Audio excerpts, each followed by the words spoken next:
Malaysia strongly rejects forced displacement of Palestinians.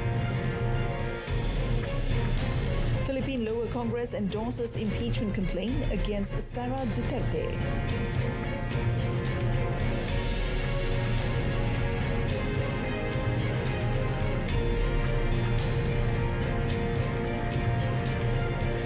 Good afternoon and Salam Malaysia Madani. Thanks for tuning in. You're watching World Today with me, Mona Priya.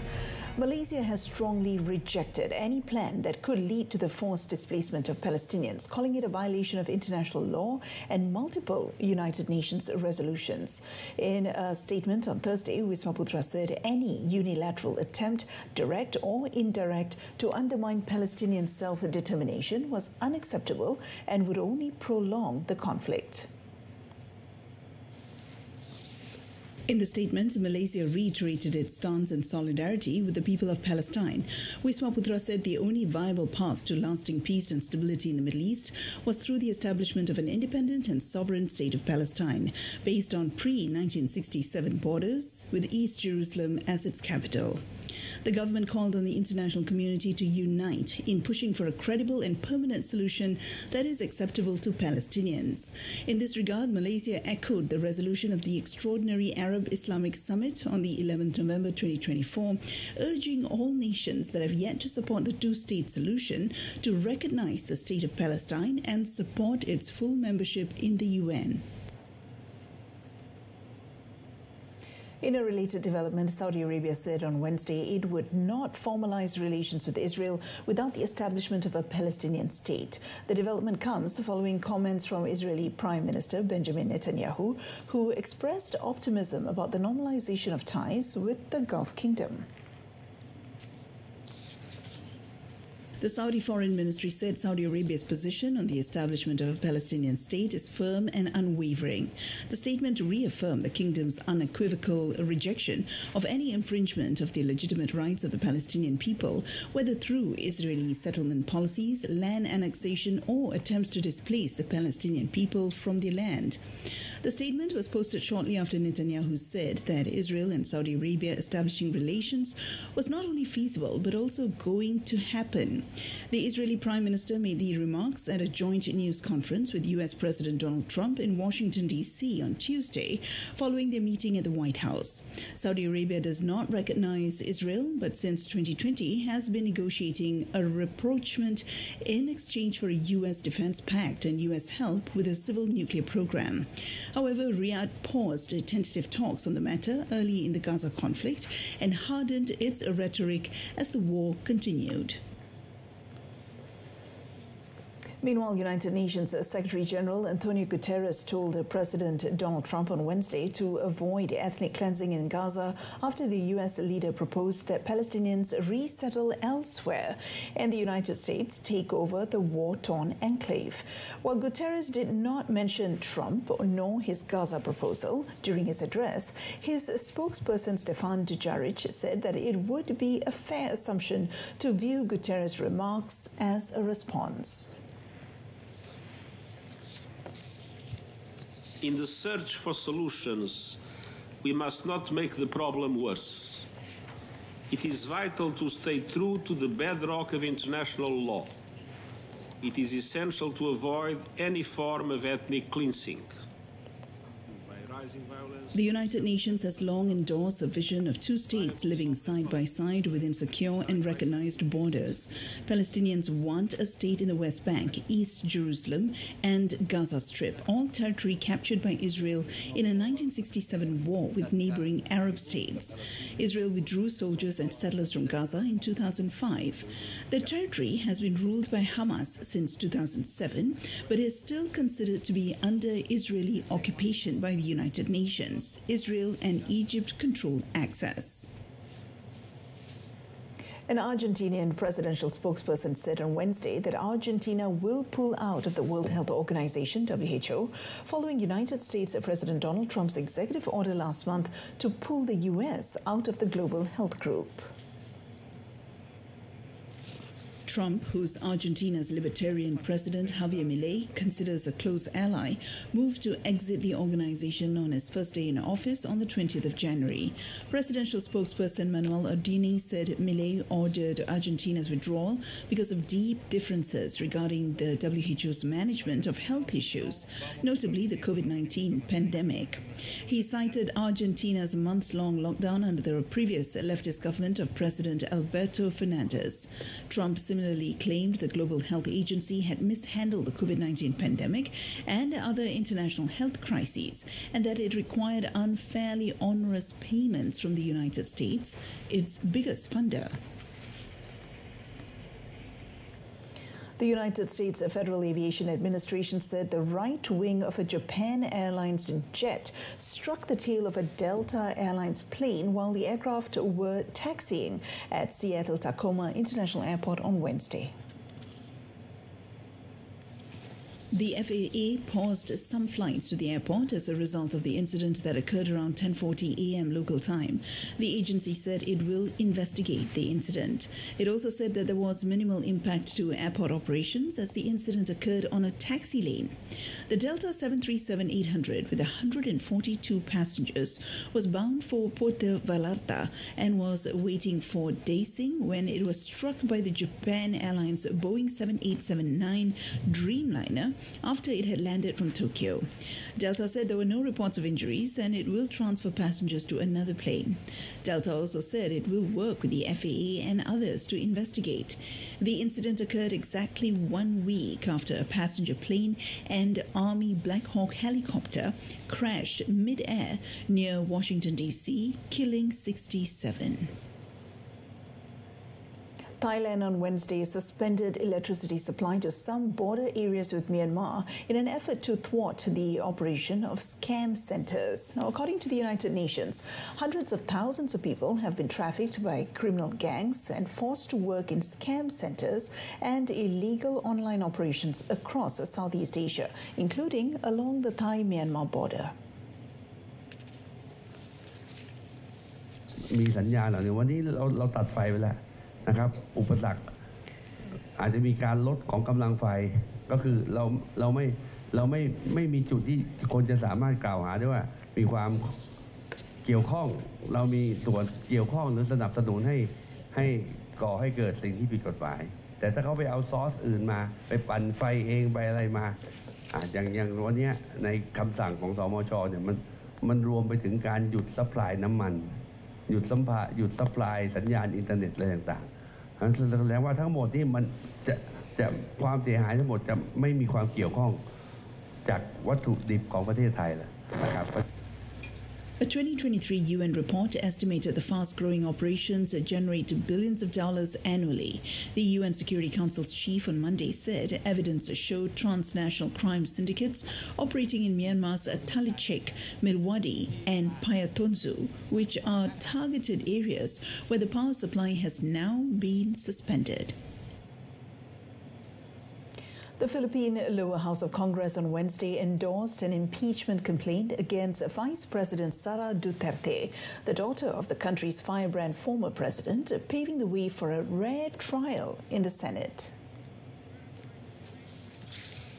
A bill of impeachment will be sent to the upper house, where the 23 senators would serve as jurors in proceedings that could result in the removal of Duterte and her lifetime disqualification from holding office. The grounds for impeachment were not immediately clear. Duterte has consistently denied wrongdoing and has described moves against her as a political vendetta. The move against Sara Duterte comes amid a bitter rift between her and President Ferdinand Marcos Jr. that has played out in the public following the collapse of a powerful alliance between their families that brought them a landslide victory in the 2022 election. A representative of Duterte did not immediately respond to a request for comment on the endorsement of the impeachment complaint. Outside the House of Representatives, a few dozen activists cheered the decision to impeach Duterte.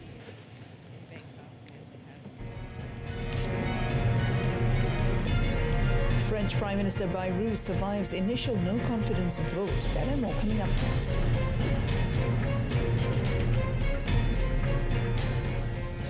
French Prime Minister Francois Bayrou survived an initial no-confidence vote in Parliament called for by the hard left after the far-right National Rally and centre-left socialists did not back the motion.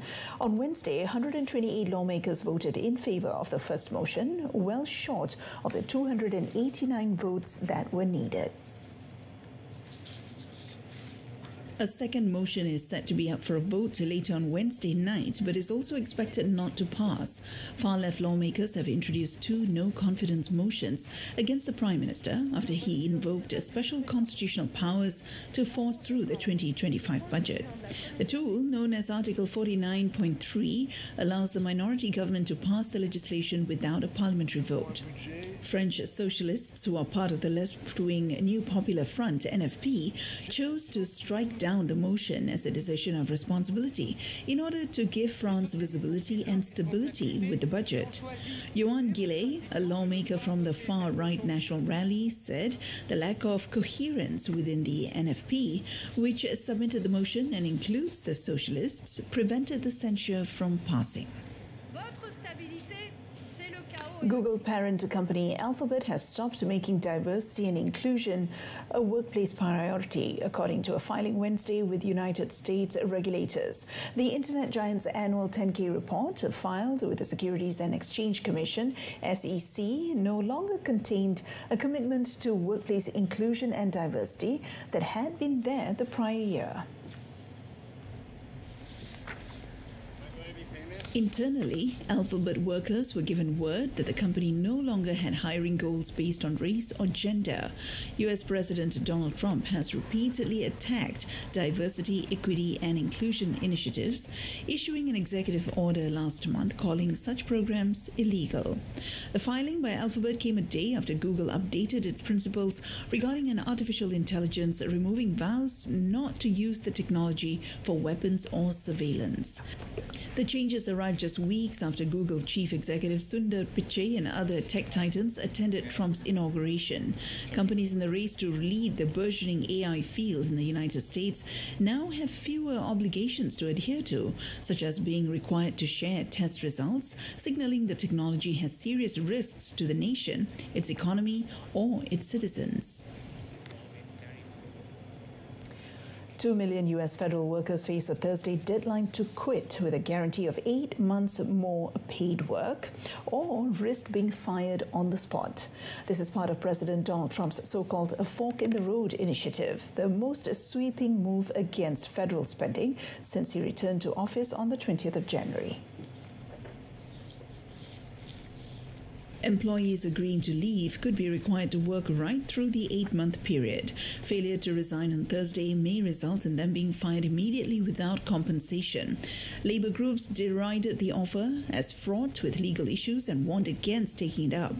They questioned whether the government could guarantee the 8 months' pay, given that approved government funding runs out in March.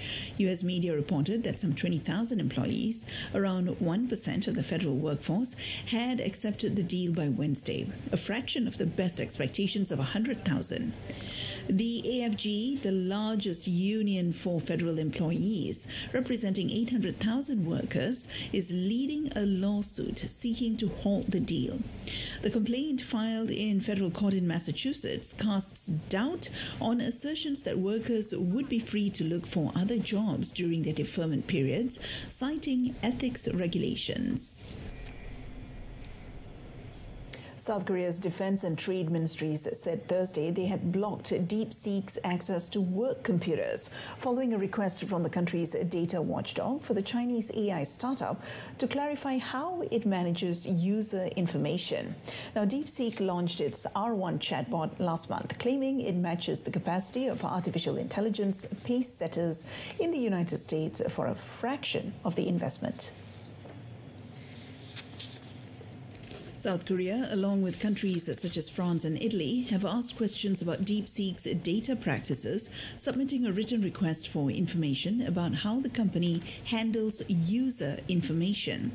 Seoul's Defense Ministry said Thursday it had blocked DeepSeek from military computers connected to the internet, while the Trade Ministry said that access had been temporarily restricted on all PCs within the agency. The Trade Ministry said DeepSeek has not responded to the data watchdog's inquiry. Last week, Italy launched an investigation into DeepSeek's R1 model and blocked it from processing Italian users' data. Australia has also banned DeepSeek from all government devices on the advice of security agencies.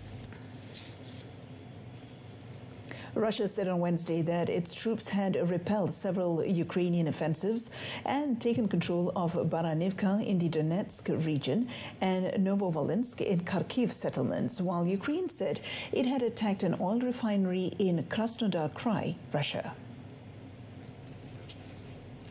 The Russian Defense Ministry said in its report that Russian servicemen had repelled attacks by the Ukrainian army in Kharkiv, Donetsk, Zaporizhia, Kherson, and other areas. In a report, Russian forces said they had destroyed multiple military equipment as well as 4 electronic warfare base stations and 8 ammunition depots over the past day.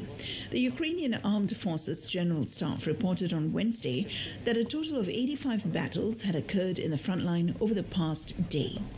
The Ukrainian Air Force, along with missile and artillery units, targeted 6 Russian personnel and equipment bases, 2 artillery systems, and 1 electronic warfare platform. The Ukrainian Security Service and its armed forces said they had launched a joint attack on a refinery in the Krasnodar Krai of Russia, which they said mainly refines crude oil and produces petroleum products for the Russian army. Kremlin spokesperson Dmitry Peskov said on Wednesday that although Moscow considered Volodymyr Zelensky an illegitimate leader, Moscow remains open to negotiations. Russian President Vladimir Putin said in future possible negotiations with Ukraine, Russia will reach an outcome that suits its own interests. A Democratic Republic of Congo military court on Wednesday issued an international arrest warrant against Corneille Nangaa, a leader of a rebel alliance that includes M23, for war crimes and treason. In 2018, Corneille Nangaa orchestrated the heavily criticized vote that handed President Félix Tshisekedi power. Today, he is the public face of a sprawling coalition of Congolese politicians and rebel groups fighting to oust him. The success of his unlikely transition from election board boss to rebel leader has so far hinged on a partnership with Rwandan-backed insurgents who have fought a series of rebellions in the east against Democratic Republic of Congo's central government during the last 2 decades.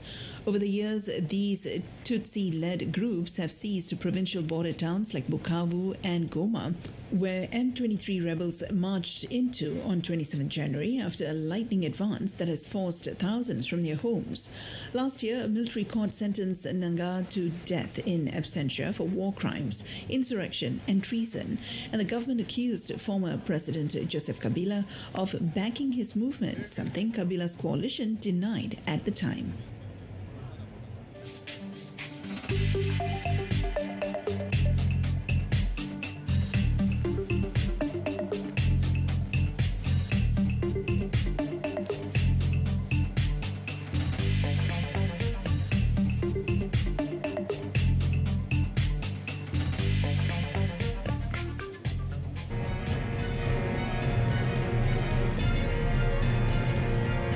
Still to come in sports, Bellucci ousts Medvedev early in the Rotterdam Open.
Welcome back. Cristiano Ronaldo said he has not set a time when to hang his boots, while also noting that being able to play football after 35 was a gift. The Portuguese international, who currently plays for Al Nassr in the Saudi Pro League, turned 40 on the 5th of February. In an interview, the goal scorer said he knows his playing days will come to an end at some point, but as long as he was up for playing, he will continue to dazzle on the pitch.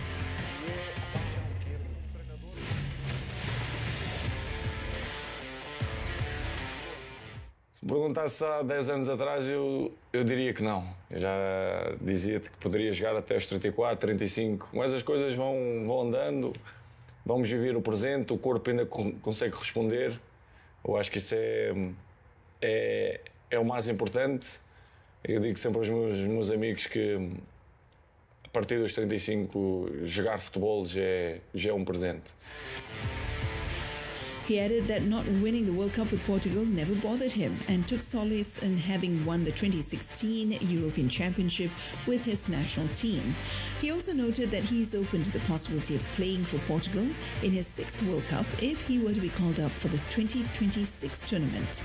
Ronaldo also said he'd like to own several football clubs once he retires.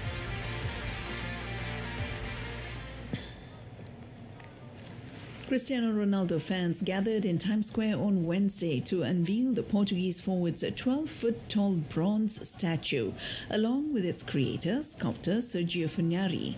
Funari built it to pay tribute to the athlete's career and global influence on his 40th birthday on the 5th of February. He hoped to set a Guinness World Record for the largest number of people worldwide, simultaneously shouting Cristiano Ronaldo's "See" catchphrase. The statue arrived in a jeep and stayed mobile because there was no designated place to put it down. Hey, because he represents Cristiano. Don't worry. No, he's a cool guy, you know. He takes care of his body. So it's not like when we grow up, it was all about cigarettes, alcohol. But he takes care of his mother also. With him, it's like, he's a family man, you know. With him, he takes care of his body like a temple. This is temple. He added he is now taking the statue on a tour around the world. Liverpool defender Trent Alexander-Arnold has been ruled out of the second leg of their League Cup semi-final tie against Tottenham Hotspur due to a thigh injury. Now, the holders will look to overturn a 1-0 deficit against Spurs at home without the right back, who was forced off the pitch in the 70th minute of Saturday's 2-0 Premier League win over Bournemouth.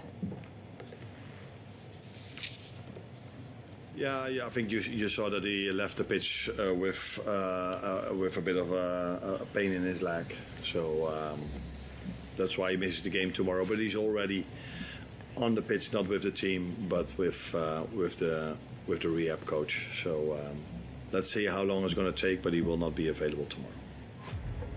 The 26-year-old has played 31 games across all competitions this season, scoring 2 goals and registering 7 assists. Academy product Connor Bradley is likely to replace the England international, and Slot backed the 21-year-old to keep improving, having featured in 18 games in all competitions this season. Slot said he would like to see an adjustment to the rules in English football and expand matchday squads to 23 players to help with a busy schedule. And on to tennis. Italian qualifier Matteo Bellucci handed world number 7 Daniil Medvedev an early exit from the Rotterdam Open. The 23-year-old upset the Russian second seed 6-3, 6-7, 6-3 in the second round of the indoor hardcourt ATP 500 event to earn his first win against a top 10 opponent. For Medvedev, it is another disappointment at the start of the 2025 season, having also suffered a shock loss in the second round of the Australian Open in January at the hands of 19-year-old American qualifier Lerner Tien. Bellucci played aggressively throughout, winning 58% of points on Medvedev's second serve and showed tenacity, saving all 6 break points faced in the deciding set after blowing match point up 6-5 in the second set tiebreak. Medvedev, however, was less than impressed with some of the underdog's tactics, particularly a body shot volley, which struck the 2021 US Open winner in the chest at close range. The former US Open champion, ranked 7th in the world, has defeated veteran Stan Wawrinka in the first round, but has struggled at the start of 2025, having lost the second round of the Australian Open last month.